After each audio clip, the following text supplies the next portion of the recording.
I'm excited about AI. I believe where the dangers are is if we don't improve and iterate ourselves. I wrote actually a little book on AI back at the start of it, but a big part is I realized, like money, AI is just a tool. It's neither good nor bad. It's about the power of the user. We need to be better people and better communicators. And you can see that, right? The garbage in, garbage out, good input in, good input out. And that's why the future doesn't belong to those who use AI versus those who don't. It's those who know how to use it well and those who don't.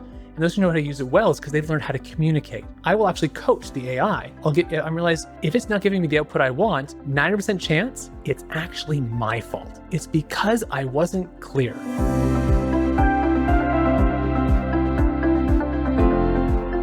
In this episode of Data and Confused, we're going to be talking with Tobin Smith. Tobin is a really fascinating individual. He has a business around happiness consulting. And so he does a coaching business, but focuses specifically around things to do with happiness. And I think it's just so cool and so important in this day and age with so much technology and now with the coming age of AI to look specifically around what brings us happiness and purpose in our lives. Tobin. Good day, sir. Welcome. Thank you. Great to have you on Data and Confused. Well, one way to put it is I am happy to be here. So I see you've got all of the swag on. You've got the happiness department shirt, the happiness department hat. So what is the happiness department? And tell us about what you do. Oh, right to it in a nutshell. All right, the happiness department at the bottom of the line is, maybe I'll step back for a moment. It comes from a world of exposure to transcendentalism, to Stoicism, to my own beliefs. And I've been through a number of testing hardship things, and it led me to realize in my own way that I could choose happiness at any moment, at any time. And this is before I was exposed to Viktor Frankl, an amazing, courageous survivor of Auschwitz, who talks about the one freedom we have is the freedom of choice. And ultimately, in some crazy stuff, which I'm get into some other time. Yeah. It's I realized the ability to choose happy at any moment. And the gift that this was in my understanding actually gave me, through some of my hardships that I came to this, is that other people don't need to have been through what I've been through to come to that realization. My goal was to help shortcut for some people and help them realize. And I should clarify, when I say happiness, I'm not talking about the fleeting joy, cheer. Actually, I shouldn't say joy, but the fleeting cheer. It's really kind of about that flourishing. It's one could put it as eudaimonia, which is the Greek term which means happiness or flourishing, which kind of goes beyond as simple as stating that. It's more about living meaningfully and purposefully. And so, because it's intrinsic, not extrinsic. So the idea being, some might say eudynamic, not hedonic. And so to me, the happiness department was about, I felt that everybody, myself and every business, needs to have they need to have a department of happiness, a happiness department, if you will. Inside, they're helping people connect, because when we're connected to our well-being and meaning, we can't help but do better work, do better for ourselves and better for those around us. There's a quote I grew up on: I want you to be happy that others may be made happy by you, which is very much put on your own airplane mask before somebody else's. And so that, at the end of the day, is the happiness department, the idea behind it. And what it is basically we've turned it into a free app with a number of free programs on self-care, on connecting to your best self, on rethinking happiness. We do have some stuff on there that we're eventually going to be selling, but right now I wanted to give it away. I've had a few, in my experiences, a few life and death opportunities to learn and flourish and grow. And I always had some intention someday I could give away the best of my stuff. And after these things, I was like, why wait for someday? I'll do it today and then I'll figure out how to make income later. But I don't want to wait to be quote unquote successful to then give away my stuff. Let's give it away now. So the happiness department in a nutshell, we've got daily happiness boosters, and we're just a process to help people connect to their best future self and use what I often like to refer to as inner intelligence. Yeah. Wow. There's a lot to unpack there. That's, but I love the concept of just having this intentionality. And I think, of course, you look at the story of Viktor Frankl, and then I'm familiar with the man's search for meaning, right? And so that's just such a profound, concept to think about, the things that he went through, and of course everybody that was associated with that, Auschwitz and all those experiences, the Jewish experience during the Holocaust, of course, any kind of tragedies, but those in particular, it's just how they're able to, have these profound transformations, if you will, that just, because it's so easy to turn the other way. It's so easy to look at these horrible things that have happened and, just because you feel the pain from that. I just think about own things that I have gone through, which pale in comparison, of course. But how do you sort of get past that pain, I guess, and where does that happiness spring from in association with that pain? It's a great, actually, that's really, wow, you hit me another one deep right off the bat. I really think gratitude, in a funny way, I think gratitude is the antithesis to entitlement. And I suppose I shouldn't be going through this. I don't deserve to go through this. If I've got gratitude, even in the moment for what I'm going through, even just the other day, I like to say we fail up. Somehow, through generational ROI, return on investment, the idea being that my parents did something really kind for people 40 plus years ago, and we're still in relationships, and they're like, here, we'll rent you the house for better than you could elsewhere and come live in this place. So we're living in a really nice house right now. That's just our third fail up of the last decade, sorry. Centuries would be crazy. I'm like, the immortal. He's a vampire. I was thinking immortal, so there can be only one. That's how he figured it out. But in the process of doing something I really think my kids should have been doing. And I find myself in even a frustration of that, because I'm still also recovering from a number of car accidents, is that none of them are our fault, crazy enough, is that I actually found gratitude in the moment of, thank you for even this hardship I'm going through in this moment, as I've got to do this thing that hurts my body. It's an opportunity for me to practice my tools and to remind myself where I come from. And there's a place beyond fragility, after fragility comes, of course there is, after fragility comes resilience. But after resilience, some people call it resiliency 2.0. It's also referred to as anti-fragile, is this idea the obstacles make me stronger.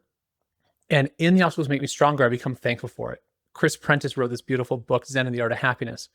One of the first real books I think I delved into quite some time ago and took my family through 3 times. And this idea of whatever happened was the best possible thing that could have happened. And that was profound thinking to me. Is before I delved too deep into Epictetus and Marcus Aurelius and Aristotle, and let alone the Transcendentalists, and exploring this idea of what happens the best possible thing that could happen. And we may never actually know why it was the best possible thing for us. Really shifted my mind into the now. I'm not looking and that shifted. That was part of the shift of happiness isn't in the future, right? It's not a goal. It's not a destination. And that's where even our first free course that we give away on the app is called Be, Do, Have, the way of rethinking happiness. Is I start by being, and then I do the things and I have the things. I don't do the things, then have the things to then be successful, happy, a writer, whatever I want to be. I need to start by being. And so in that, I guess, I think I've gone way off from what your question was, is it really helped me in the now, in the hardship, acknowledge what do I have? Because that's where the freedom, as Viktor Frankl talks about, right, we have. And if the only two things I really control is my effort and my attitude, that's where my choice lies. And ultimately, we always have that choice. My wife doesn't like me using this comparison. So I want to, because I guess I don't usually preface this. So I'm just giving a little disclaimer here. I often say everything's a choice, right? At this moment, I could leave my wife and my kids and go out the door and go become a street corner philosopher. Now, she doesn't like that because she thinks that sounds like it's an easy choice, but it's not. The reason I use that as an example is because there's nothing in this world I love more than my wife and my kids. And yet I could choose otherwise. I could choose to be a street corner philosopher, do this or that. Everything is a choice. And the empowerment of choosing, even to go through what some might call the suck, the hardship, means I have that choice. And then I've got to have gratitude for what comes from that choice and what I'm going to learn, as opposed to I'm entitled to skip it or have an easy life. Sure. And I guess sometimes we feel, I myself will feel, just maybe overwhelmed. And it's just like, want to escape to whatever it is. Maybe not, just run away completely. Although I can't say that those thoughts haven't entered my head as well. But yeah, just escape to whatever, escape just for a moment, or for a whole weekend. But just feeling like it's too, whatever it is that's happening, it's just too much for me to be able to handle. So I'll just get a reset and just not deal with it maybe, and then come back to it. But yes, sometimes just sitting in that discomfort is, like you said, that's an intentionality behind that. Well, I think instead of even just sitting in it, this is an opportunity to take action. It's all about action. Is pull at that flashlight, the flashlight of curiosity, right? There's the hammer of judgment. How could I be thinking this? Why is this so bad? Why am I not working on this, et cetera, et cetera? All the things we use a hammer for. But when we pull out the flashlight of curiosity, even to those dark corners of what's actually bringing this up for me, why do I want to escape? It's if there's an insect you're ever really, really afraid of, take a moment, get a magnifying glass, get as close as you can, and really investigate. Look at it. And always the more curiosity we have to explore the abstract elements of whatever this things we're afraid of, it almost takes away the fear of it, because we've got stuck in this investigative, this curious anthropologist looking through, let's dig into this thing. What's going on in my subconscious that's making me afraid of this? And it almost does away with fear. No, it does, because you're not thinking about yourself then. Yeah. You're thinking about this bug or whatever in that case, or you're just not thinking about yourself. Yeah, there's something to that. yeah. It's a weird example. I need to use that on myself. I'll admit, 2 days ago, was it yesterday? I don't even remember now. Time is disappearing on me. I went through definitely a half hour. I wanted to escape. I was like, wow, I need to rest. I need to recover from these things. And it was just pulling out that flashlight, looking, what can I use with these tools? Because ultimately, I have this belief, and inevitably, it's what you're talking about. We all want to stay in our comfort zone.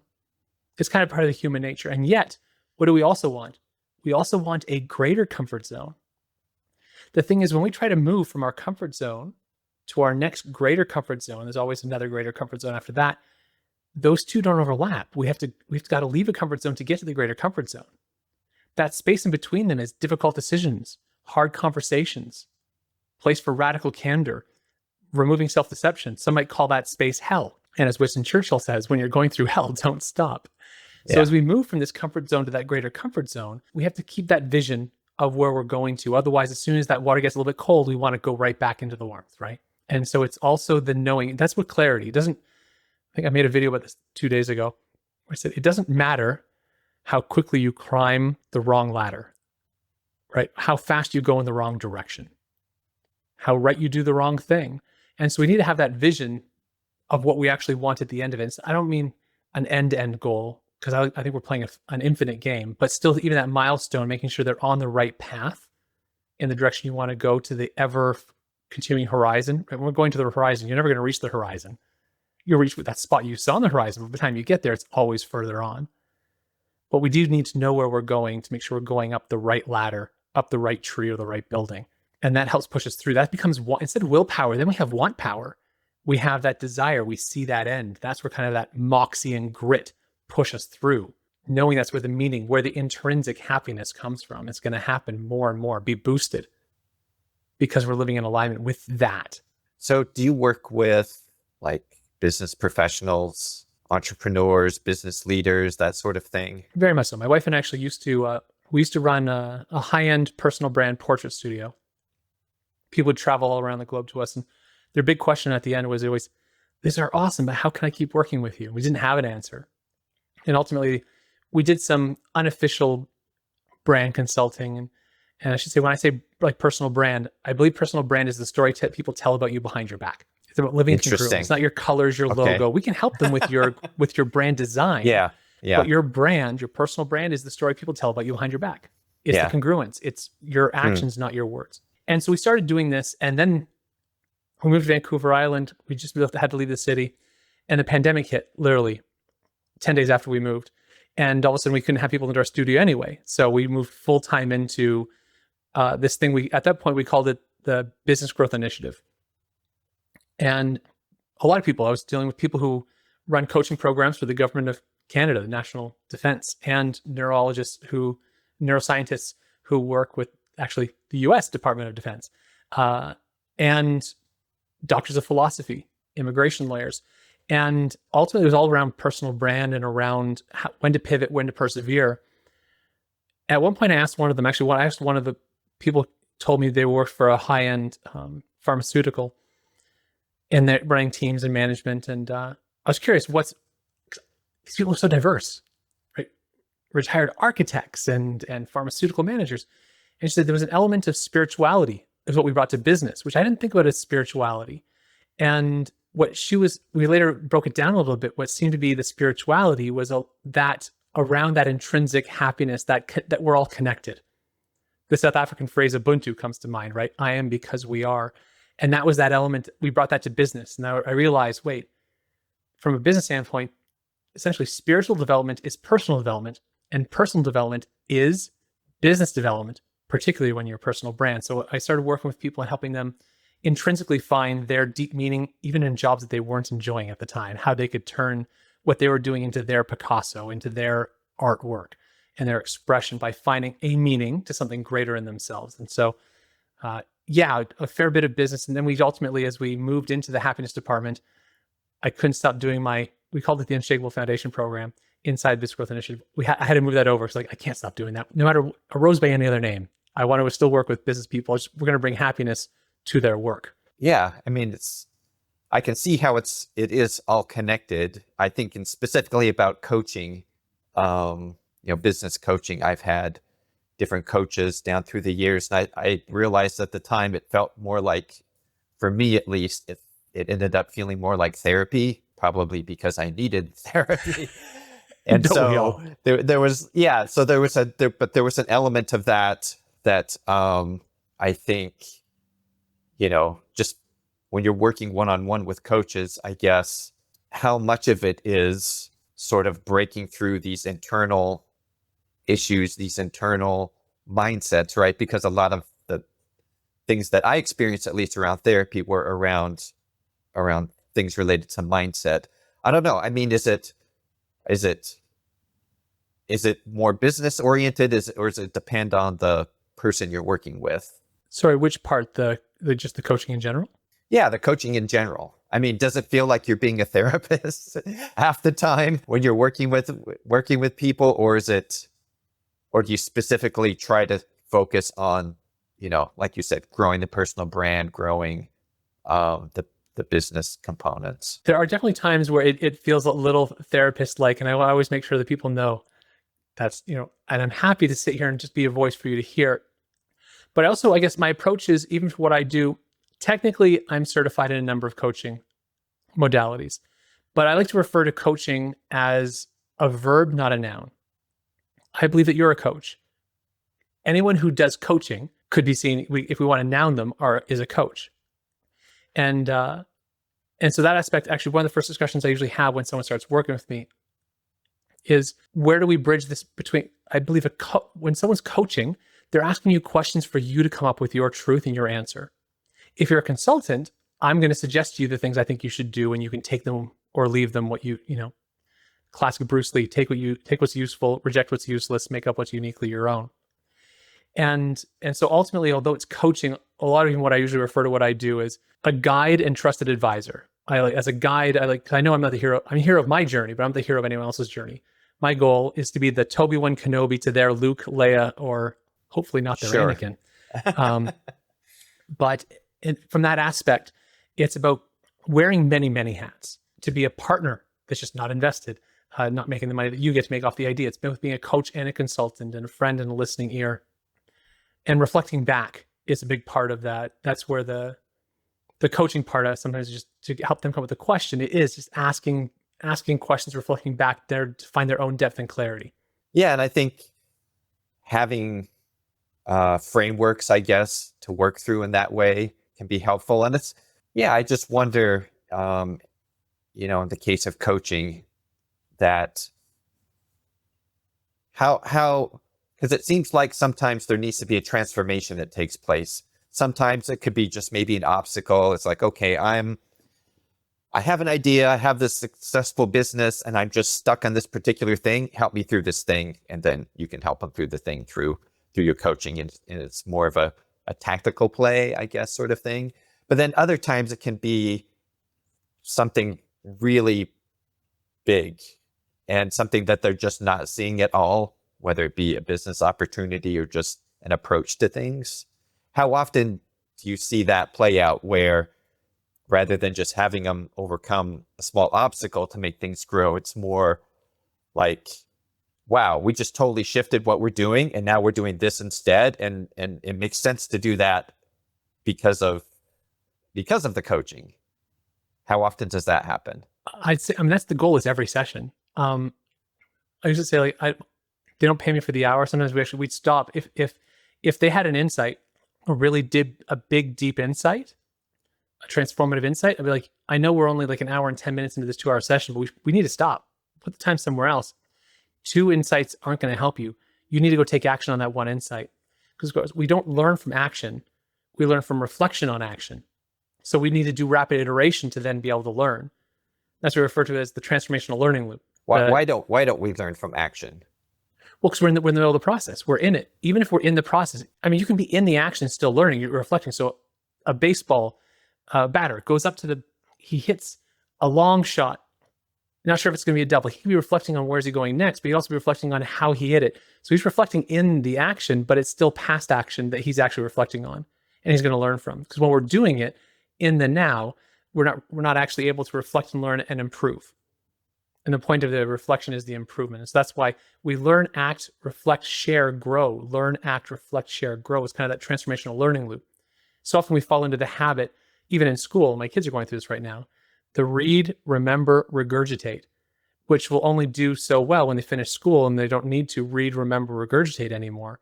As regurgitating, they're not remembering it. They're not staying in. They haven't solidified as something. Whereas the sharing, helping ourselves, helping somebody else, is that learn, act, reflect, share, grow, transformational learning loop, which is kind of always the goal. So in a session, as we're talking through things, my goal is not inspiration. It's not motivation. It's always transformation, in the way that transformation is, I guess my goal is to get myself out of a job. Because if they transform enough, they don't need me. Whereas you need motivation. Actually, I have it here on my phone. I pulled up someone earlier. Zig Ziglar says, people often say that motivation doesn't last. Well, neither does bathing. That's why we recommend it daily.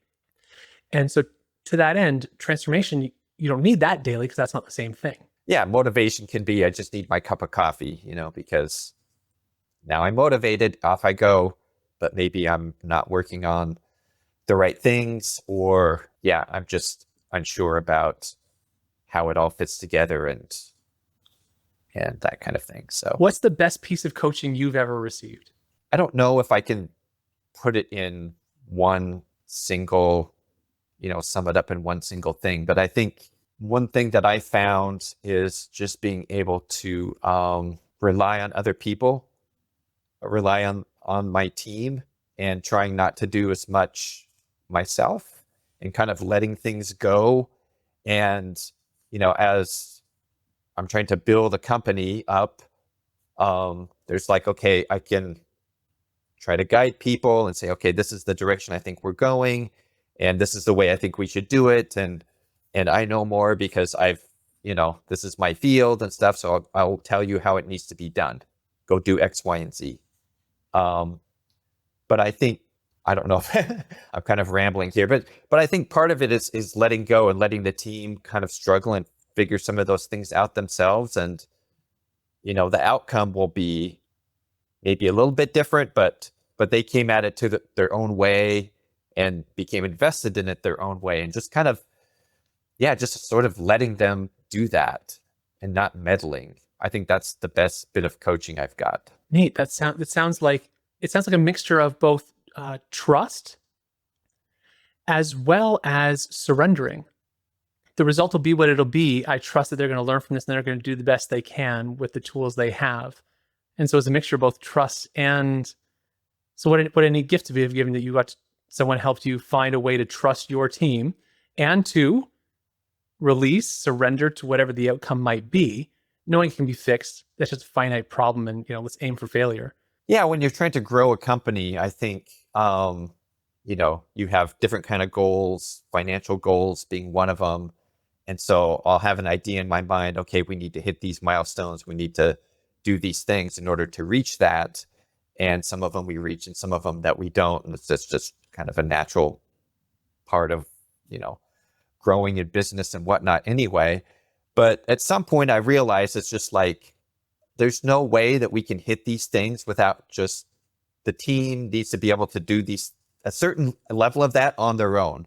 There's just no way we could possibly do it otherwise. You just can't grow otherwise. Like if you have a team of, doesn't matter if you have 10 people or 100 people or 10,000 people, right? It's like certain departments or certain teams just need to be able to execute and do things on their own and not have me telling them how to do it. How long ago was that shift?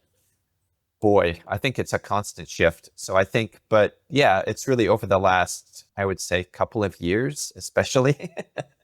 It's been a process.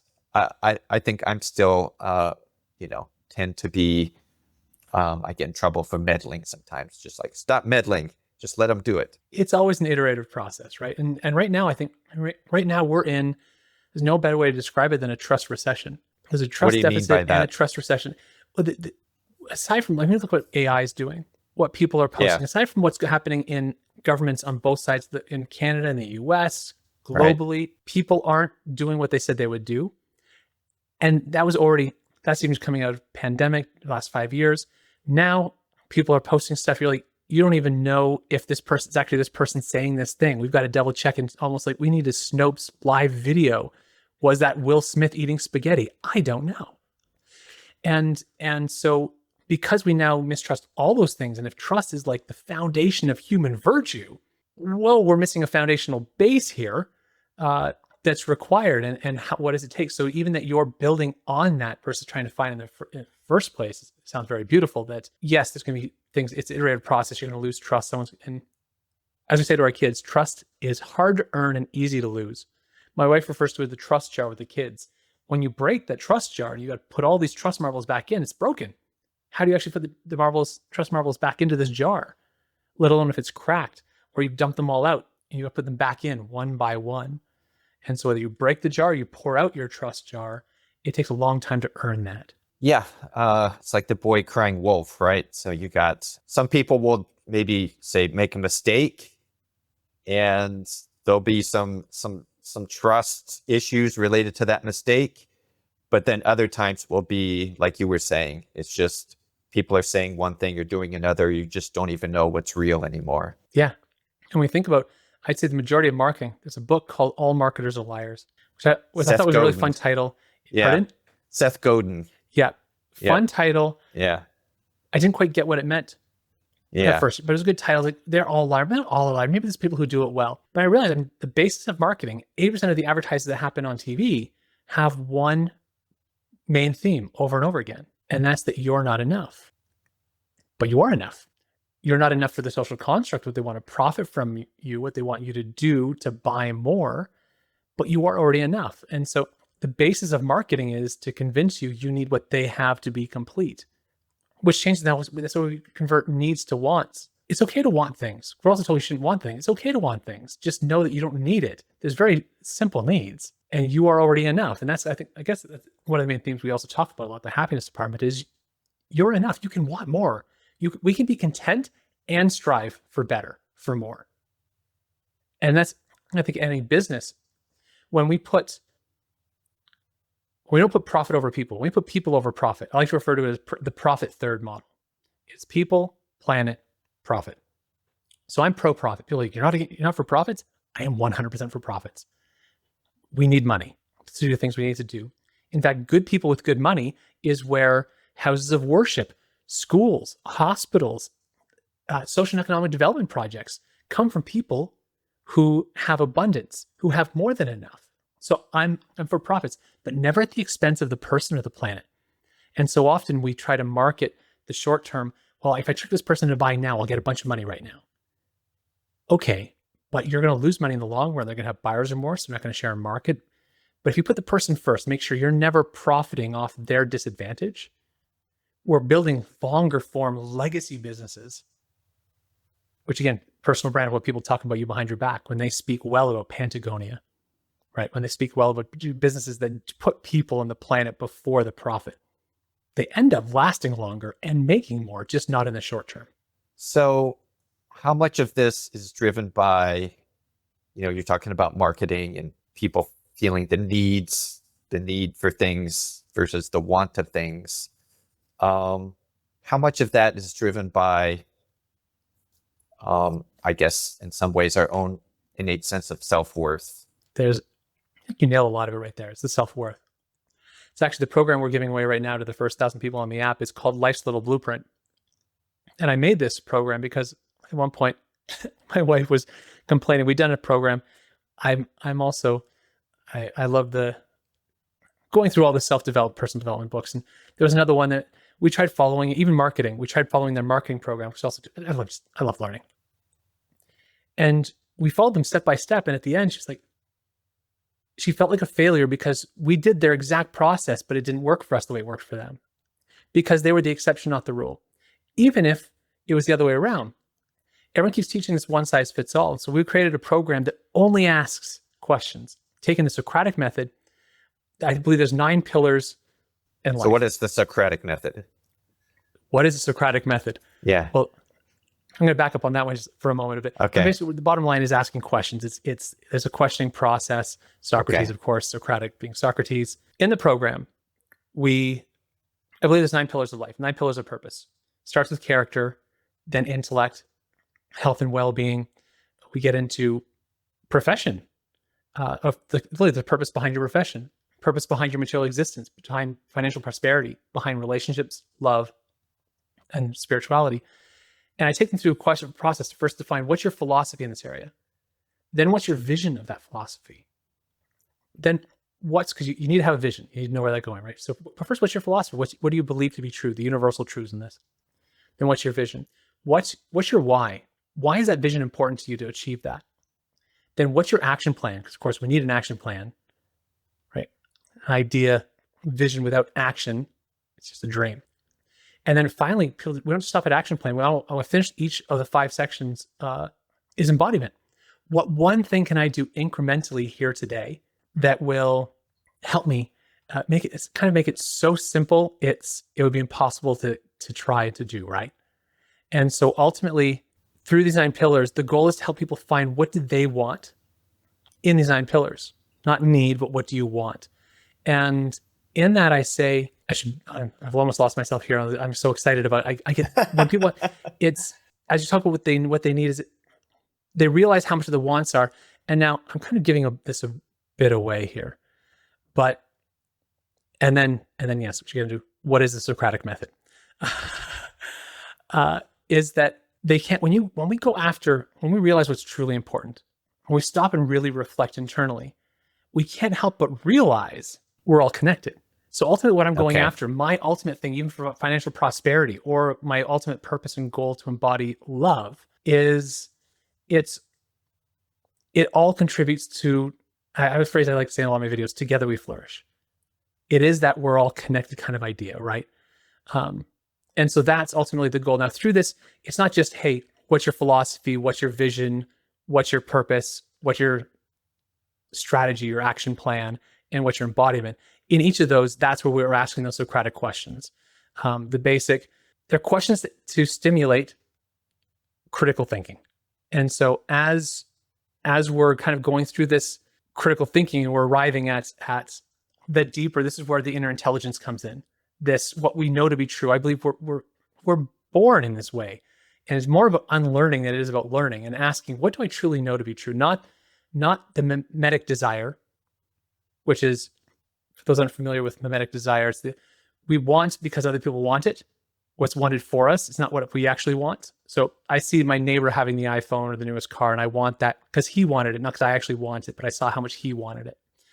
And when we let go of what's been marketed to us, we let go of the mimetic desire, and we get in true of what we even know ourselves, it becomes almost like this spiritual connection of, if I'm connecting with my best future self, if I picture what would my best future self do in this moment, I sometimes actually write that on my hand, like, what would my best self do? Eventually it's gonna be a tattoo. But what would my best future self do? I'm making a bigger decision than what do I want right now, what's marketed to me. And it's almost like that's the spiritual state of universal love, is what do I want in the end, and what would that person do? And then I'm going to make that choice that reflects that now, not then. Right? I don't plan to be vegan in 40 years and for the next 39 and a half keep eating meat, and then really at those last 6 months be like, now I'm going to go all in. I do something now to go towards the goal. See, we would be opposite in that way. I would want to eat all the meat I could possibly eat, get it out of my system, if you will. And then, yeah, it's like, okay, fine. I've done it all. I've eaten all the different kinds of meat. No, I think, going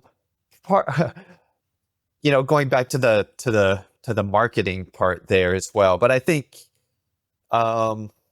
there's different endeavors that we take on in life. Let's say I'm in school, right? So I'm in school, get a degree.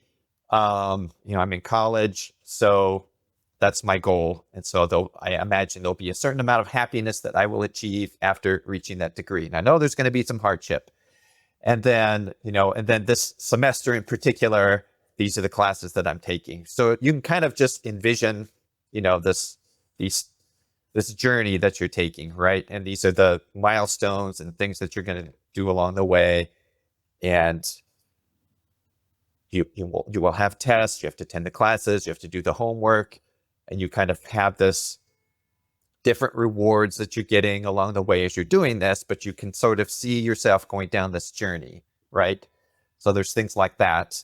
But then there's other things like, I like football. And so it's like I'm a Seahawks fan. So, next thing I know, I'm like buying Seahawks jerseys and I'm going to Seahawks games and I'm paying for Seahawks stuff to stream on my TV. And then I stop back and look at it. It's like, wait a minute, was this my idea? Did I want to do? And I'm getting some enjoyment out of it too. But what things like that you get into, and then you realize, wait a minute, there was some marketer involved here. They made me become a fan. Yes, the marketer put it in the way, but if we really flashlight and shine a light on this, was it that but they I wanted do to enjoy buy it? But what you want to buy? But maybe was it actually ultimately about community? When Yes. you're in the stands, Right. when you go Seahawks, that's why, right? The 13th, it's the 12th, isn't it? Seahawks, The 12th man. the Yes. 12th man in Yep. stadium. And the 13th and the 14th. And obviously. 69,850 seconds. That place, you register earthquakes Yes. in Seattle when the fans Yep. are there. That maybe it's not the gear. Yep. One could Yep. argue maybe it's actually the Sure. sense of community and belonging. Yeah. And if you found it anywhere else, if you found it in a group of surfers or you found it in a group of He-Man enthusiasts, exactly. There he is back there. Yeah, so I'm looking at you, the Gray Skull and He-Man and Skeletor. That could be what it is. For everyone, it's different, but when you shine a flashlight, you realize what it is that got you, that was enticing you in the first place. And so if we reverse this, if we play into the end in mind, because you did actually use the college one with happiness at the end, you're going to be happy after you have the thing. So if we flip that, but here's a way to flip it, because it's easy just to say it, but how do we do it? So if you take a moment, so you've gone through college, you've done the work, you've done the hard stuff, you've graduated, you have the diploma to then be happy, or whatever it might be, successful. What are you actually feeling? What's actually contributing? What are you surrounded by in that moment that gives you the feeling of the completion? And when you identify that, then you ask, what can I do today that's going to give me that exact same feeling? Because if we ask ourselves, what if there's no tomorrow? This is a blessing I've had a few times within my life and death experiences is, what if there's no tomorrow? I've faced that a few times. And in that, what if there's no tomorrow? Well, why would I wait to have that feeling and do all the schoolwork and go through all the stuff to at the end have it? I'm not saying don't do the schoolwork, but if I start living a life right now that has that, inevitably, from a snowball effect, I'll have more of it then because it will incrementally grow. But why wait the 4 years, 6 years, whatever the school is, to get to that, go through the hardship, to then feel what you could be feeling right now? And so if it's Seahawks merchandise, you want to feel the championship, what can you do? Is it a dodgeball league where you're a part of it and you're with some champions? What community and other feelings you want to have that you get from that as the spectator? And that's where it gets complicated, because this is where I start to have those discussions. It's like, okay, what is that feeling? What, And can I give it to myself now? And it's just like, okay, well, part of that feeling is maybe my dad being proud of me. And so that's one of the things that's a recurring theme. Well, what does that mean? And where does that come from? It's just like, okay, well, Yeah. there's a lot to unpack. Why is that? And then we dug into the therapy. Yeah. So tell me about your father. But also, even not what other ways can you make your dad, father proud of you, but also why is that important to you? This is how some people may get addicted to having cookies. You fell off your bike, you broke your knee, your mom said, "Oh, I'm so sorry, here, have a cookie." And we start associating that with an act of love, and the cookie is no longer the cookie. The cookie is it represents the act of love. So now when we have a cookie even old, I have it, and while it tastes delicious, I take my mind back to falling and skidding my knee. And it's this act of love, my mom would give me these home-baked cookies. What links those two things together in the first place? Exactly. What does? Yeah. So Miss Trainer, I think, yeah. Is it nature? Is it nurture? Is it neither? As someone who's both been a partner to, and I had to care for my wife for was 20 hours a day in bed after a traumatic brain injury she had 11 years ago. I saw someone who was no longer their nature or their nurture. She brought in a new personality after traumatic brain injury, and I realized everything she made after that was a choice. And so, yes, there's nature that influences choices and nurture that influences choices, but also when we have new information outside the nature and nurture, we can always choose new. If today you had an insight through coaching and you realize something vastly new, your whole world might change tomorrow, not because of nature and nurture, but because of curiosity, and then choosing. I love curiosity. Do you love curiosity? Yeah, I mean, absolutely. I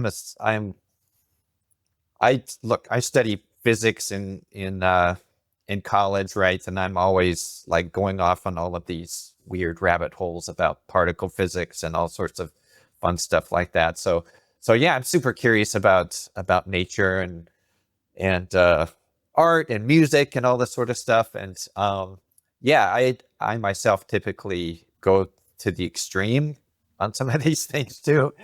Yeah, just like majoring. What does that look like? Just majoring in physics in college is just like, yeah, this is the hardest thing. I'm curious if I can do it. I'm curious what that experience will be like, and I want to do this extreme thing. And and it's extreme is relative, I guess. But like I took up guitar this year. I've got the calluses here. You can't see them, but I've got calluses now. So I took up playing guitar this year just because I was really curious about wanting to learn about music and just to see if I could do it, right? I'm 57 years old. Can I learn to play a guitar? I haven't played before. So see if I can figure this out. But this going through the struggle of a lot of not fun times of practicing, and it's painful, and my fingers don't do the right thing, and it's annoying, and then to go to literally dreading to go to my lesson because I just know how bad I am, and just sitting through the lesson and kind of just seeing in the eyes of my teacher, just like not disappointment, but just like, okay, well, I guess this is where we are. So he's such a sweet guy though, but he'll always adjust the lesson based on whether I've regressed or not, and so we'll kind of just take it from where I am. But then right after the lesson, it's just like, wow, that was so fun. And just like this feeling of joy and flourishing, I guess, of going through that process. But then it repeats the next week. It's just like, all right, this is not fun again. And then I go to the lesson, and back in my mind, I'm just like, man, this is going to be so embarrassing, and I'm going to be awful. But then the self-talk gets out, and you enjoy the process, right? So, but it sounds like you've enjoyed when you're doing it. You're like, I enjoy the playing. You enjoy the process. I am enjoying the process. And have you improved? I have improved. Yes. I can play some chords now. See, these are probably universal truths. Old dog, new tricks. All these things are like, because don't wear white after Labor Day. All these universal truths, like because who says? Right. And again, you're looking to the future. You're dreading part of that thing, part of that anxiety, which is actually also known as excitement. The body registers doesn't say, but you're telling it which it is. I have anxiety about this, not I'm excited. Now, if next time you're nervous about going to the class, what if you just said to yourself, "Oh, wait, I'm not anxious. Oh, I'm excited." See what happens to the rest of your physiology and how you show up and you perform in your deliberate, intentional practice. right? This is where they showed Malcolm Gladwell the 10,000 hours has been debunked. If I do 10,000 hours of mashing my hands on a keyboard or you strumming on a guitar without intentional, you're going to be as bad after 10,000 hours. It has to be deliberate, intentional practice. And so that's where but to enjoy the process is the whole point. Yeah. Or just like that little thing that you just said right there, I think really speaks to a lot of what you've been talking about. Is what I'm feeling excitement or is it anxiety? And so I'm labeling it in my mind, I'm feeling this feeling. And so maybe there's a discomfort there. And so for whatever reason, I'm labeling it as that. And now but once I do that, then that starts to reinforce the anxiety part of it, which is more of the negative excitement, I guess is what it would be, versus, positive excitement. I don't know. Yeah. It's all a reframe. And this is the key here. There's so many ways in life we reframe things from anxiety to excitement. And this is ultimately, the teacher of this, where we're at in time is that, curiosity. Curiosity opens up one major thing. But you know what? I'm not going to tell you what it is right now. That's for another time. All right. Now I'm curious to see what that's going to be. So, but going back to AI, so you were talking about AI a little bit earlier. So what are some of the dangers that you see with AI becoming more and more a part of our day-to-day experiences as well as with our children? Let's start by the bias question of what are the dangers. I'm excited about AI. And I believe where the dangers are is if we don't improve and iterate ourselves. So I wrote actually a little book on AI back at the start of it. Who wasn't trying to jump at the forefront of it? And we wrote a thing with this AI simplified. I wasn't. Yeah. We did, and I loved it, and I still love it. Yeah. But a big part is I realized it, like money, AI is just a tool. It's neither good nor bad. It's about the power of the user.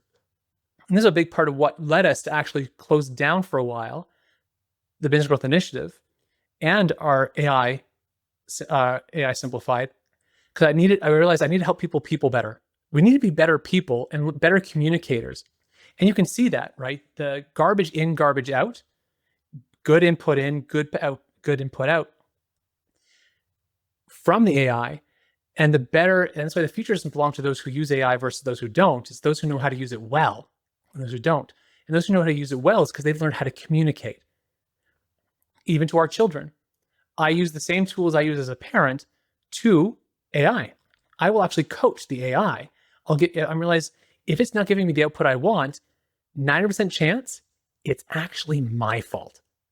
It's not, chat is having a bad day today. Oh, Claude, you just don't get me today. It's because I wasn't clear. It's because it misunderstood me. And this is where something we actually never talked about. I've also written some screenplays.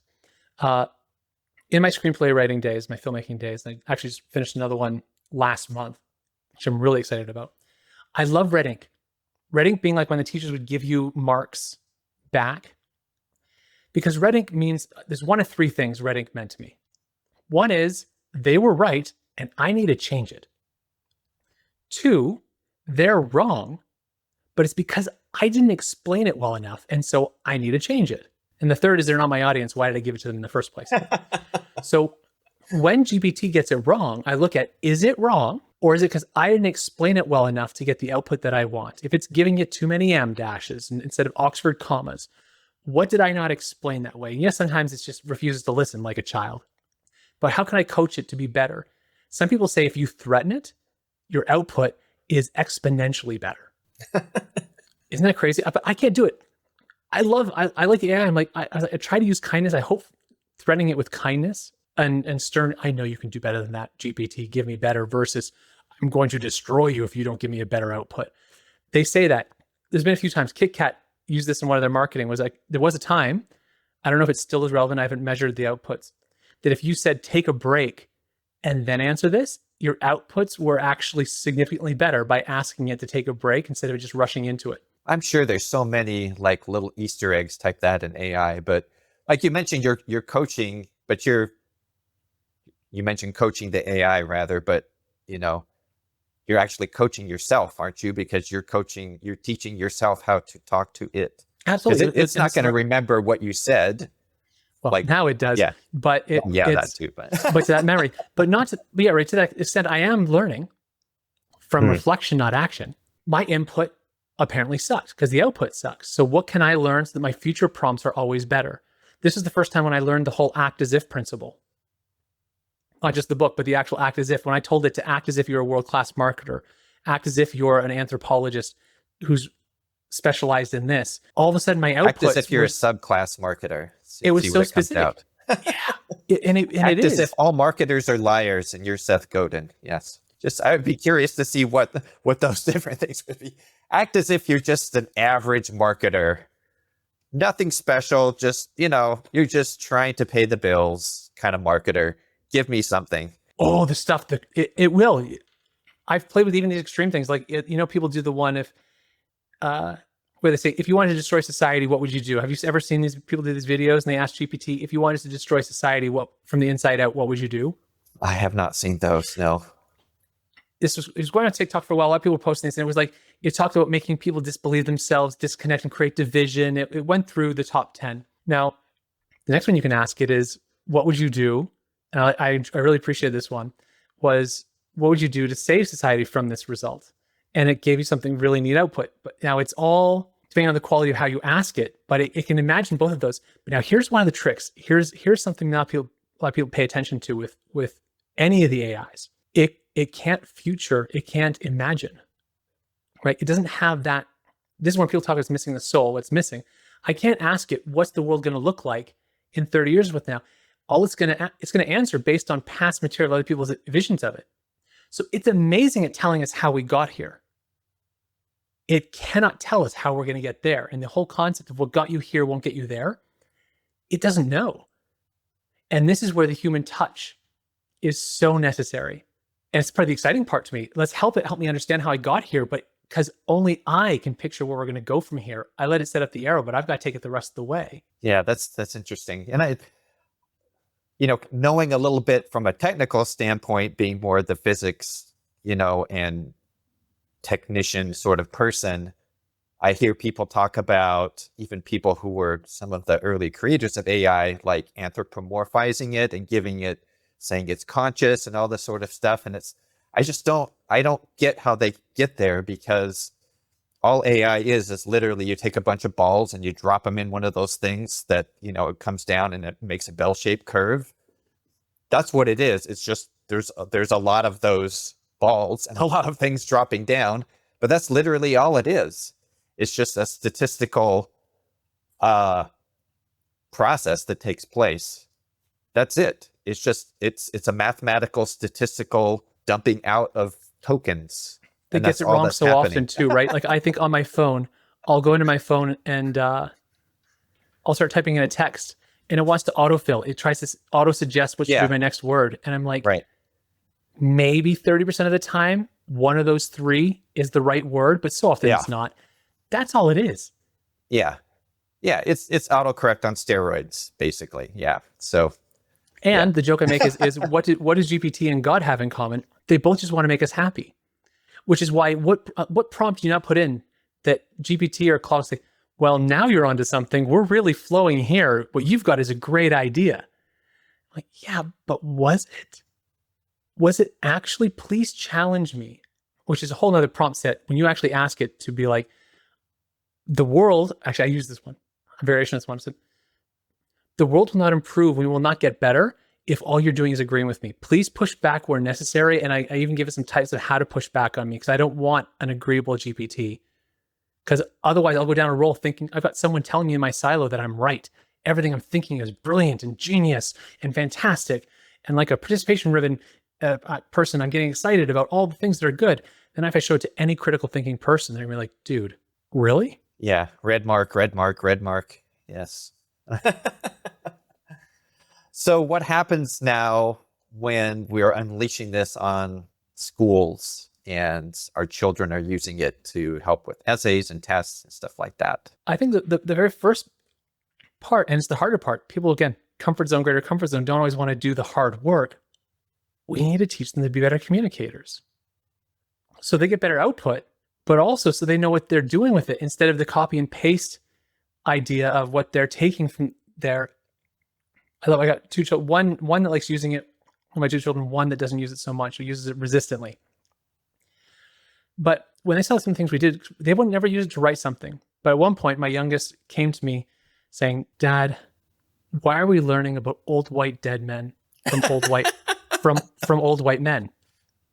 Yeah. I said, "That's a great question." And they wrote that night. Wife went to bed.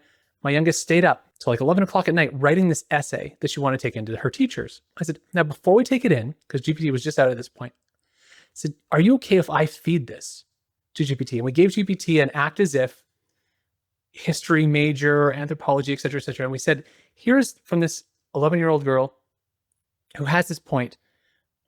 Take a critical stand. What are the strengths of this? What are the weaknesses of this argument? What doesn't make sense? What should they consider? And it gave them feedback that made their next essay, they made the next version of the draft. All they were asking was for feedback. Didn't rewrite it. They wrote it themselves. They went in with such a way better essay to give to the teacher about why they should or shouldn't be learning about old dead white men from old white men, which wasn't meant to be a jab at her own teacher, but it was. But the way she learned to use the process instead of just write something for me, she went out with curiosity and to better herself. And this is why I believe the key here is us to the power of AI, not us just using AI. We can better ourselves. I'm going in and from all the books I love reading, the summaries I would go to, when I have it act as Seth Godin and back and forth, do you agree or disagree with this thing I just talked about actually what the example here would be Jocko Wilkin has a master class and he talks about nature versus nurture versus neither because it's a choice. I could say, here's my thoughts on it. Do you agree or disagree? Now, it's not going to actually be him, but it's going to act as if I'm going to have some amazing feedback because where else do you have access to essentially like 100,000 PhD caliber people in your pocket? So communication is the first part with the kids. But then, yes, there's other things we need to teach them within responsibility and this trustworthiness, right? As you demonstrated to your team, trustworthiness and letting see what the results were, we need to demonstrate that to our children. And as we demonstrate trustworthiness, including how they're going to use and make mistakes with these things, they're inevitably going to be better. We're demonstrating virtues in action. So what you're describing when I hear you talk about this, and even just taking the essay that your daughter wrote and putting it into ChatGPT and then getting feedback from it, what you're describing feels like a teacher, an ideal teacher is more of a coach than what we think of as a traditional teacher these days. Would you agree with that? I like the way you brought those two together. You know what? I think, well, because I believe anyone can coach, right? Coach is a verb, not a noun. And instead of the teachers giving, like a consultant, giving the students the answers, and they're just raising questions to help them ask and find their answers and have to critical thinking, Socratic method that we've already been talking about. Well, it's all coming back here in this part. If the teachers bring the Socratic method and ask them for critical thinking, they're not going to look for the shortcut of read, remember, regurgitate. And this is where some schools, our kids' school, we're really lucky to have this school thinks really differently. They really have like a world citizenship program in here. The way they think is large scale. They're asking questions that get the kids outside of read, remember, regurgitate, and they've brought in that into the classroom. You can use GPT to help you with your essay, but we're going to do oral exams. So you need to actually know what you've written. And that's a cautionary thing we're seeing. I use GPT now probably a little too much. I'd be curious to see a test. How creative was I before I used it? And I don't use it to write all my stuff. I do a lot on my own. I'll use it to critique it. But still in that, I'm finding when I don't have it on me, am I being as out of the box creative as I was before I started using it and becoming reliant on not using those areas of my brain? Because it's a whole use it or lose it. So there's that element of don't use it in place of where your critical thinking could take place, or you're going to lose your ability to critical think as quickly. Yeah, I think there's two elements there. So one is definitely that and the curiosity that you talked about before, right? So it seems to me that if you're doing things as a teacher or a coach or teacher-coach hybrid, as an educator of children, whatever the next step is, if you're enhancing that curiosity, that seems like that's the step to go in versus, like you said, just regurgitating, what quote unquote the facts are. And then the other, you mentioned this a couple of times, is about truthfulness or trustworthiness.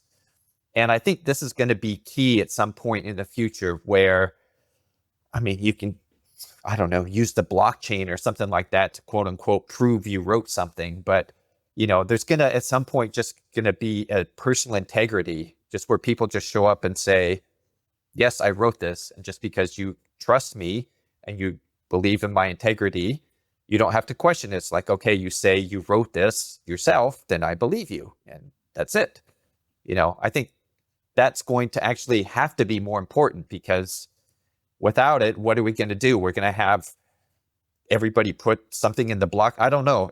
You'll have to have these crazy technical solutions to try to prove somebody creatively came up with something. I have a drawer of scripts, like all 18 drafts of my script, Grave Matters. I have a hard copy of it and all my edits that I wrote in red ink. So everyone wants to go back saying, say my script right now all of a sudden looks like something that's coming in theaters. I can show the past 18 drafts over the years that got me to this. And I've got the digital ones that haven't been modified. So I've got the digital file, the digital lost modified, and I've got the actual red ink that shows the changes I made and how they're inspired. So maybe it took 10 changes to make this one line. Now this one line might be used in a movie this week, but I've got at least proof of a literal paper trail to show where it came from. But you're right, it's getting to the point, but I shouldn't have to prove it. But that's also part of the problem here is self-deception. And this is where the challenging thing, Midjourney introduced this before I think even GPT too much. Yes, I believe it's art. But this degree of art and how much we have ownership over that art is the debatable part. Is it, yes, I prompted it this way to get this output, and that took some talent. But maybe I take too much saying it was just me. But it wasn't just me. It was a mixture of all these other artists. It was all the code, everyone who wrote the code, and then my prompt. But if I own it and I self-deceive myself that it was mine, I tell GPT I want this post for LinkedIn. It makes a post. I'm like, well, that's even better than I could have said it. But since I prompted it, it must be the way I said it. So it's mine and I will share it. We self-deceive ourselves thinking it's ours, but it's not. And that's a dangerous part, because now we can't even trust ourselves because we're not being honest with ourselves about what was or what wasn't ours. Yeah, it's, I don't know what the answer is. It is definitely a new area to consider, just like copyright. And, the New York Times is suing OpenAI right now because OpenAI has used, allegedly their content to train their models, right? And tons more content from all sorts of other sources, either by consent or not, whether you consider just putting it on the internet as consent. But yeah, so they own it because they've sort of repackaged it in their deep learning ways.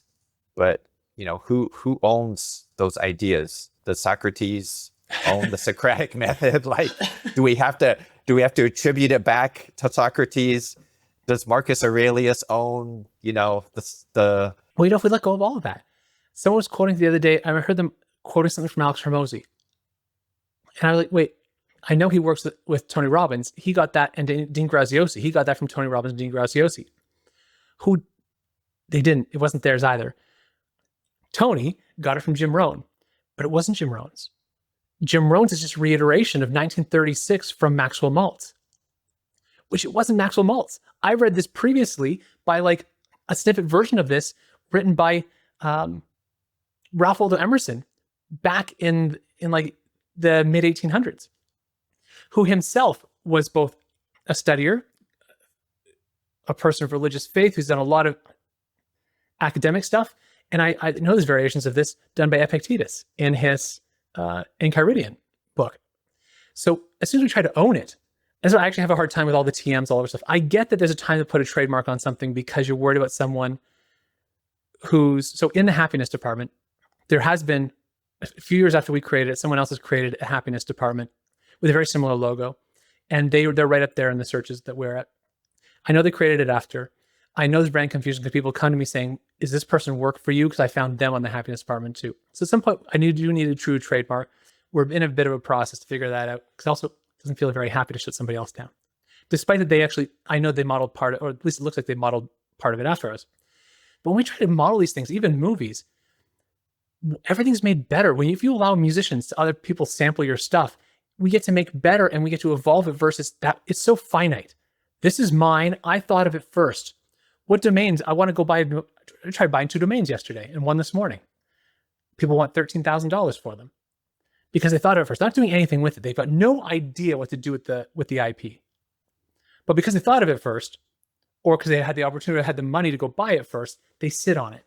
And that's the greed. That's not the togetherness. And I think from even an art standpoint, when we start embracing each other, actually loving and compassionately working with one another, we won't really see the need for all the trademarking, copywriting, and knowing that this concept. So right now I'm just finishing off a book I've been working on for 8 years. I hands down know at the event, I'm not just going to say it's mine. I know I'm pulling from Marcus Aurelius. I know I'm pulling Epictetus and Socrates, but also Ralph Waldo Emerson, Henry David Thoreau. I'm made up of all these things I've learned over the years to become a happy and joyful being. And it's not mine in the first place. I'm happy to share that framework in there. And my hope is that people will use it and share it. I don't even need to profit from it. I'm giving 95% of everything on our app away. My goal is in the end, I shouldn't say, actually right now we're giving away 75%, or about 70 or 80 we're giving away.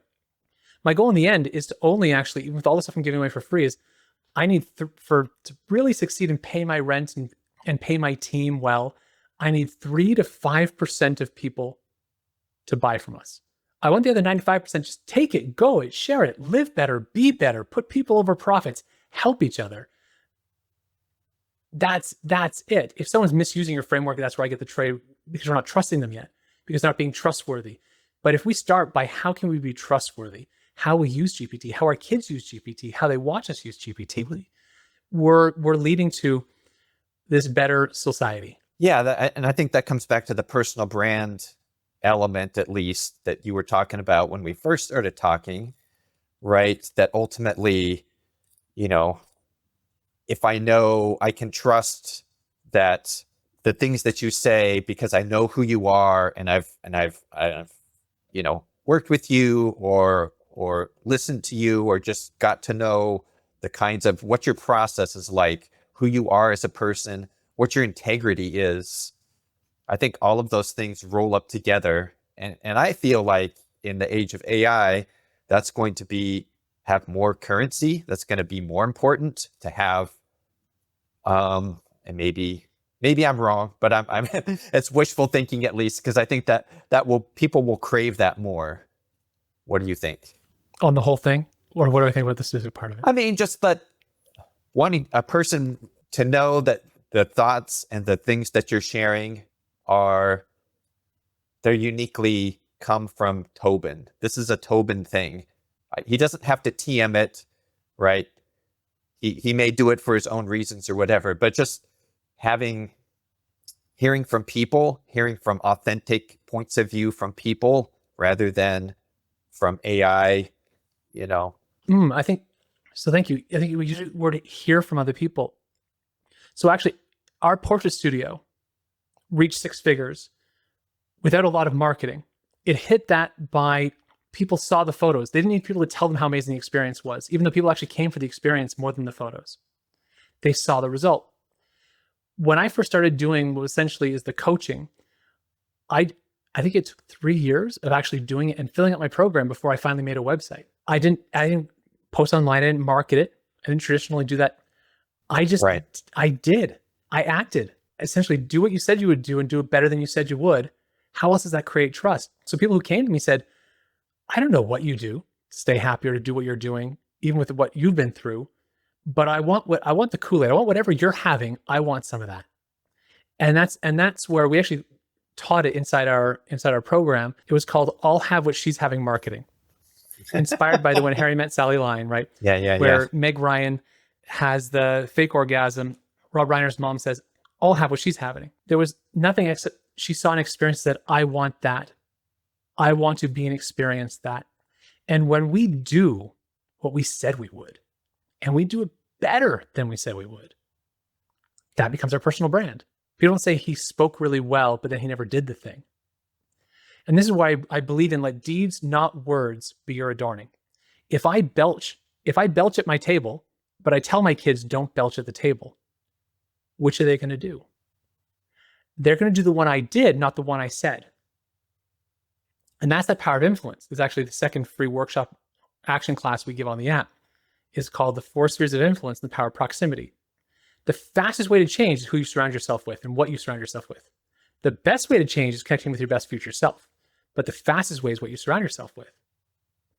So likewise, if you're only talking to GPT and it's giving you, you're amazing, this is an amazing idea, well done, now you're on a roll. No, nothing outside to actually critical think, you're not surrounded by an opportunity to grow because you surround yourself with these GPT echo chambers. And this is where I think as we surround ourselves with trustworthiness and we demonstrate these virtues in action, I don't think it's pie in the sky. I think it takes a few people, but it starts with a few of us being the change. This is the whole idea of be the change you want to see in the world. Don't go tell other people to be the change. They won't listen to you either, but to actually be the change. And the idea of be, do, have, right? Who must I be for this to be true? Epictetus talks about the word identity means repeated beingness. So who must I repeatedly be for what I'm saying to be true? To be true. Why can't people do that on their own, I guess? Why do people need to have a coach? Why do they need to have this assistance? Why do we get stuck so many times and we just feel like maybe we're really good at some things, but we just can't see what those obstacles are? Maybe we're doing the action, but not the reflection. I like that question. Why can't we do it on our own? I think it's because of what we need to unlearn. I think it's because what's been put on top. A big thing we often say here is make happy the default. Even my user, I like playing video games. I play a lot of video games. My username is often happy by default. And part of what I talk about here is that I want to raise the happiness thermostat, the internal happiness thermostat of the individuals across the planet. What this means to me is when you look at a baby, outside, when they're born into this world, outside of needing, when they're hungry or they're uncomfortable because their diaper needs to be changed, their default is curiosity. Their default isn't the fear until they've been trained to watch that. Watch a little 1-year-old fall. He looks to his parents first. How am I supposed to respond to this? And if the parents are like, "Oh, are you okay?" They start crying, thinking I'm supposed to be worried, not because they want to, but what they're seeing. But I've watched parents. I've watched this go, "Hey, well done. You fell down. You're gonna get up again," and you see them like, "Oh, okay."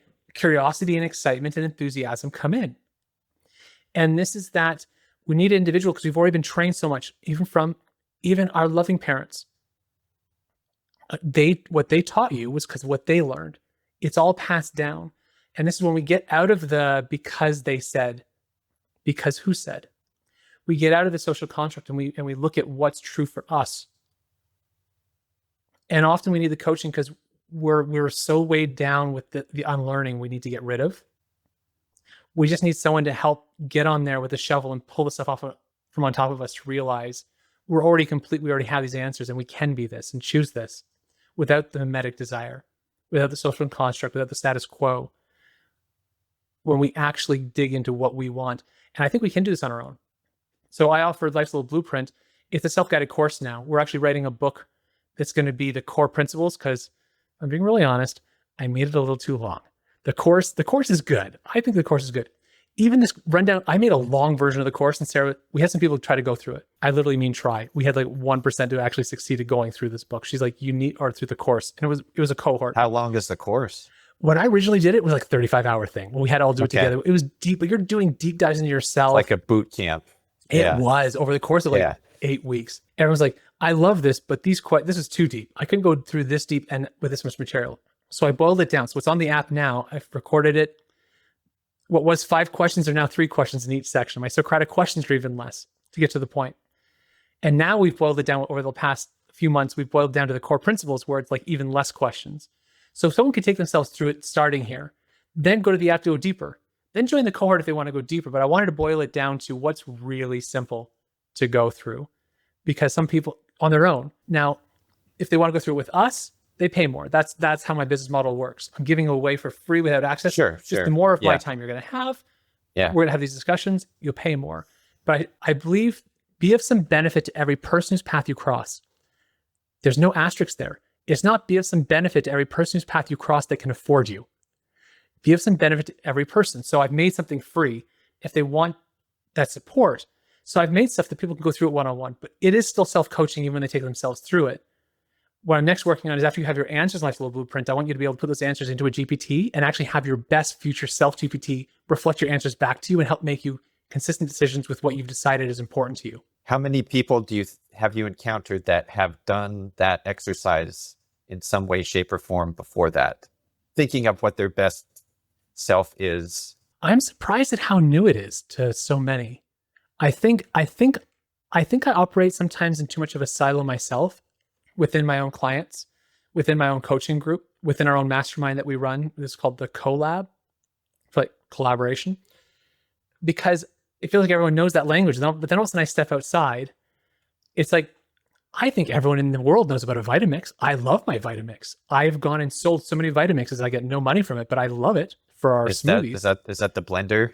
It is. And then I talked with my neighbor and they're like, the what? Even GPT Right. still. So I feel like everyone knows about GPTs, everyone knows about my Vitamix, and everyone knows about their best future self. But then I'll go talk with like 9 out of 10 of my neighbors and they're like, I got almost none of what you're talking about, Tobin. And so it's not as prevalent as we know, but that's where, right, awareness. Part of my goal here with the happiness department isn't, because ultimately everyone, even the sales cycle, is about awareness, consideration, decision. But I'm in the awareness, and if they do or don't buy from me, I just want them to be aware of it. Just be aware of that you're being marketed to. You have the ability. Maybe you do love. It's good that you're being marketed to, but maybe you actually want something else for yourself. And at least take the time. You owe it to yourself. Your legacy, if you do or don't have kids or your neighbor's kids, someone's little sets of eyes, even with those who don't have kids, are always watching us, looking up to us, to know what we truly want and how to act in a way that's congruent and in alignment with that best future self as our best self now. Yeah.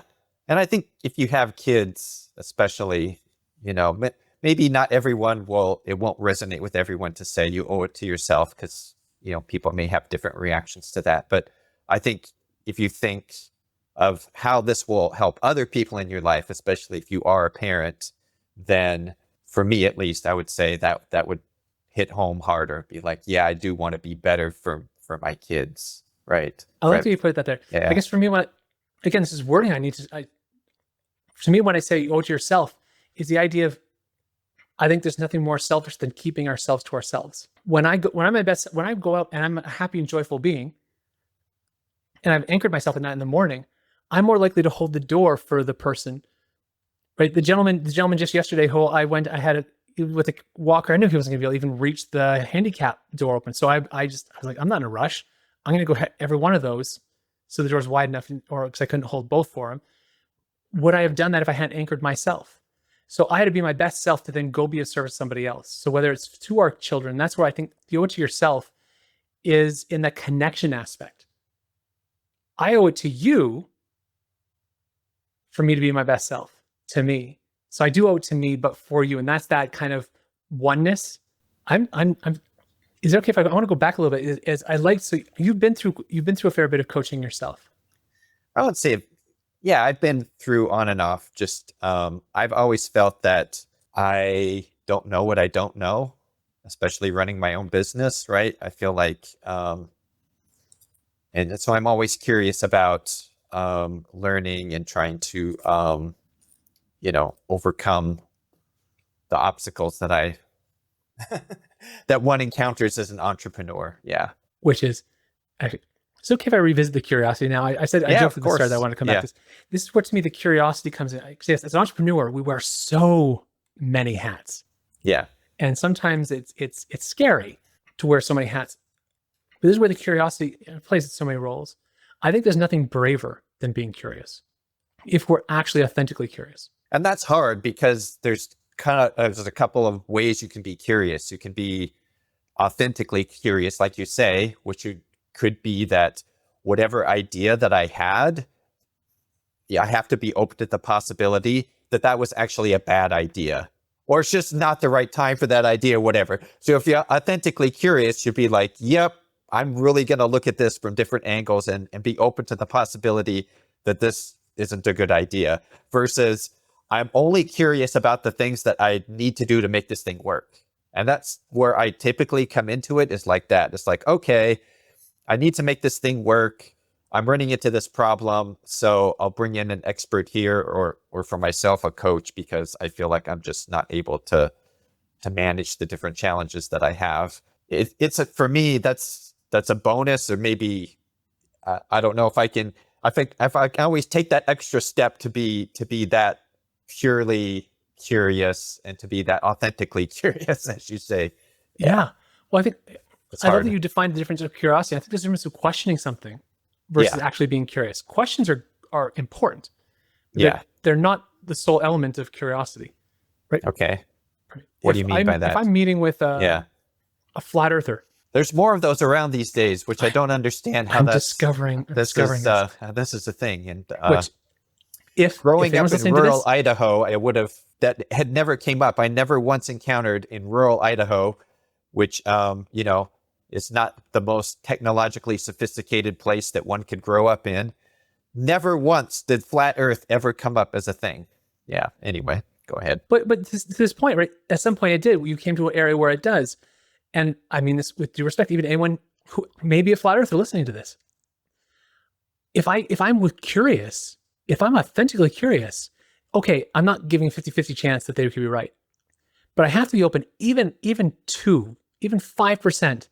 That's the vulnerability aspect. That's the vulnerability, and that's why curiosity is so courageous. It's courageous because it's the most vulnerable thing we can do. I'm ready to have my world, my faith, my understanding of the globe changed with whoever I'm talking to. Instead of asking questions, hoping to get them to what I'm hoping to, and disguising advice in forms of questions, which we can do. If I'm actually being curious, I'm ready to have my whole world rocked and find out maybe I'm wrong about this element of the Socratic method. Maybe I'm wrong about who Epictetus actually was. It's going to hurt a bit of my ego, what I'm holding on to, and I built from then. But to be really curious, the vulnerability and courage, the bravery that takes, it exemplifies. And as entrepreneurs, we have to be brave. And so looking at what don't I know? What don't I know? That there's a question sometimes, and here's a brave question to ask. I believe in consent. I feel bad. So I believe in consent. So I don't want to share as information. we all would do. I hope so. No, do you know there are people who don't? I hear advice come down on people. I hear people sharing information. Maybe I'm going to share something with you about cow milk that you don't want to know. I don't have your consent, and I just share it. Now you can't unknow that, right? So, like, I know there's some crazy stuff around charities when you get asked to give the $2 at Whole Foods that I don't have your permission to, and I don't want to change your view every time you're asked to give $2, so I'm not going to share it without your permission. So I share that aspect of this. Pardon? That's a whole thing that I have no idea what you're talking about, but yeah. Okay. I have a separate story about milk, but that would be a total digression. But continue your thought there. So I almost lost it. Now I'm stuck on the $2 donation at Whole Foods, to be honest. But there is, okay. Well, in consent, the whole point of the consent is that once you know it, you can't unknow it. And so there's this element of, I hesitate sometimes to share some things without I know you can't actually know where you're going with it. You cannot, maybe you can't unknow it, but you can just discount it, right? So you can. Yeah, so okay, let's talk about the charity. Let's talk about the charity thing. Yeah. So when you go to Whole Foods, Walmart, wherever you might shop, and they say, do you want to give $2 to charity? You're actually, yes, the $2 may go to charity, but it goes on their behalf, and that's a tax write-off. So that road that they're not paying their taxes, part of the reason Whole Foods can pay less taxes than their own employees, because they're write-offs. And that happens because we actually, as the customers, pay their write-offs by donating to the charity on their behalf. Now, if I was to go home and take the $2, I'm saying support the charity, but maybe go home and donate it on your own. If you're not going to take the action, better to donate it and it be their write-off if you do support the charity. But they've taken this idea of goodwill where they're actually profiting off of it. Now, once we know that, it's hard to ever be asked that again. And someone say, well, Mark says, do you want to donate to sick kids? I'm like, I do, but I also don't want you to pay less taxes than I do. I want to donate to my own sick kids. So can I go and donate? So that's what the consent of what do we know and what do we do with the knowledge? Now, you know what? I totally did. Now I totally forget why I was going in the first place before I started talking about consent. You too? Uh, We're both gone. That's all right. well, This is now I the have way to it tell goes. the story about the milk. So I don't know what the story was there, but it was kind of funny just growing up in Idaho. So we didn't have a lot of money growing up, and there was a lot of kids, and we had powdered milk. That was our realities. We just had powdered milk, which for those of you that don't know what powdered milk is, it's basically a powder like Kool-Aid. Okay, maybe people don't know what Kool-Aid is either. You add water and now you have milk, right? Okay, so the flavor isn't as great. Then my dad worked at this youth rehabilitation center, and as part of some of the things that the youth would do there, they raised dairy cows. And at some point in time, he started bringing home the milk from the dairy cows.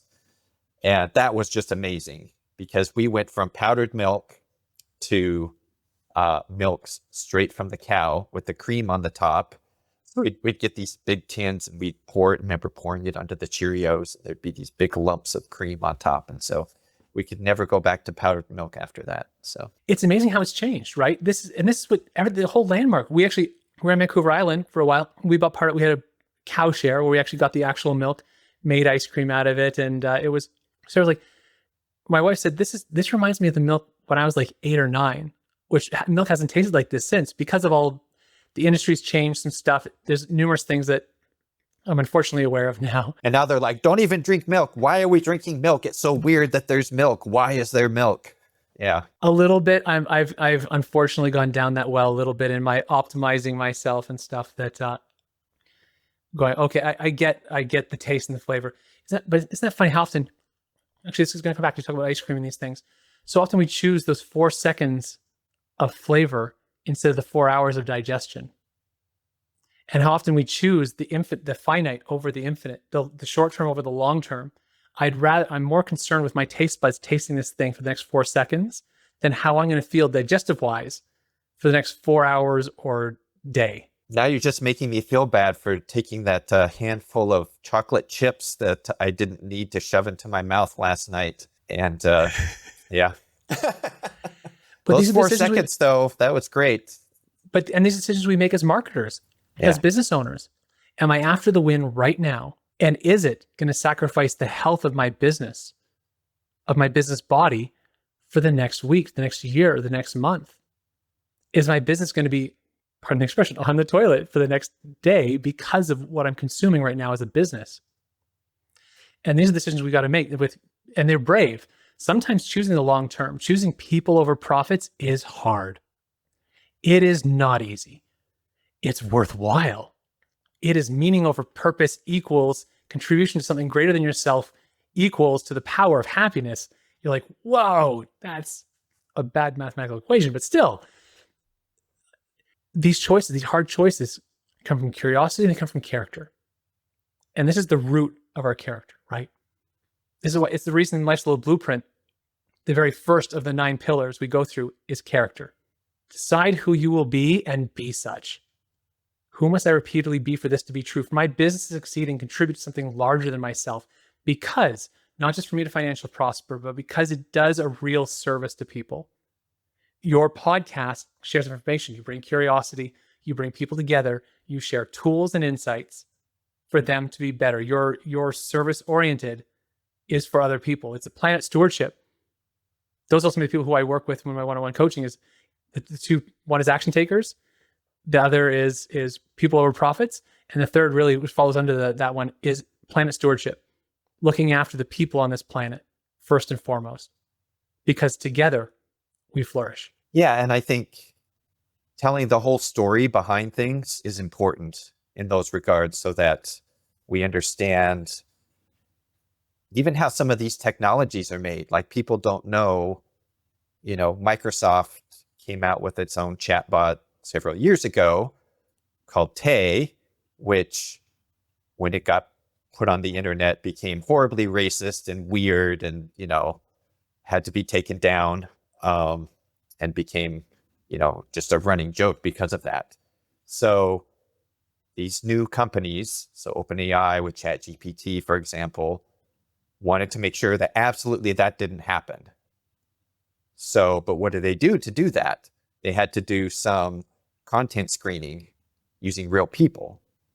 And so they actually outsourced that for pennies on the dollar to people in Kenya to do that.